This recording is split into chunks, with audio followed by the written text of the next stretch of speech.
So talk to me, Nathan, about this whole thing, because there seems to be a bit of an issue with the ambulances. Why are they taking so long?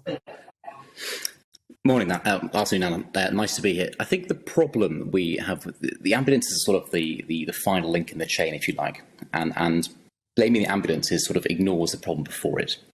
And the whole system at the minute is under unprecedented pressure. Now, unprecedented is a word we've heard a lot of in the past few years, but what we used to describe as winter pressures don't really exist anymore. We just have systemic pressures all the time. I mean, this in theory should be a quiet time for us.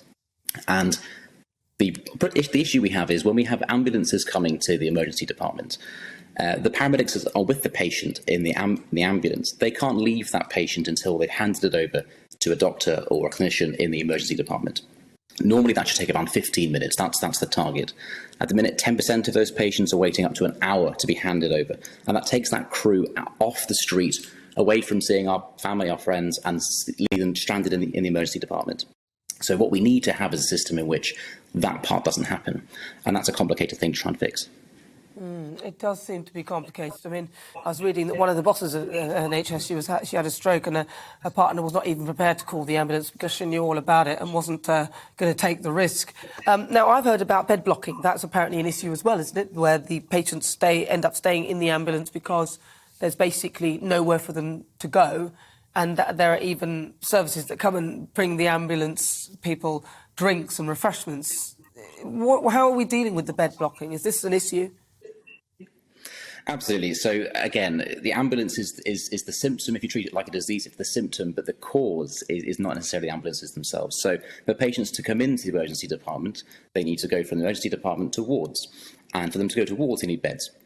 And the issue we have is that people are being stuck in hospital. They can't clear out the emergency department, therefore the paramedics get backed up. And why the ward's full, this term bed block is a slightly sort of unfair term, it's not the patient's fault, but there are patients who do get stranded in hospital. And I think that the root of that problem really is looking at social care.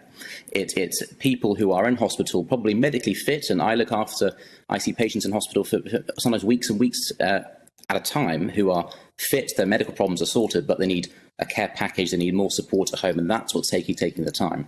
So there are some strategies that people look at. They try and book out beds in care homes to move these patients to, but these things aren't cheap and they're not quick. Well, it's an interesting thing. I don't know whether they're ever going to solve it. In terms of the ambulance issue, then, obviously we've got to solve the bed blocking thing. What in your view, do you think needs to happen for this whole ambulance business and the fact that the waiting times are well over an hour? What would you say would be a good move forward to start this process? I think we need to look at actually something that isn't talked about enough with this problem, and it's the lack of staff we have. And with the combination of COVID and the burnout associated with that, and cost of living increase, people aren't being paid enough, they're looking for other careers. And people are leaving in their droves. They're going to other countries, they're leaving the profession entirely. And this is GPs, this is paramedics, this is doctors, this is nurses, this is everybody.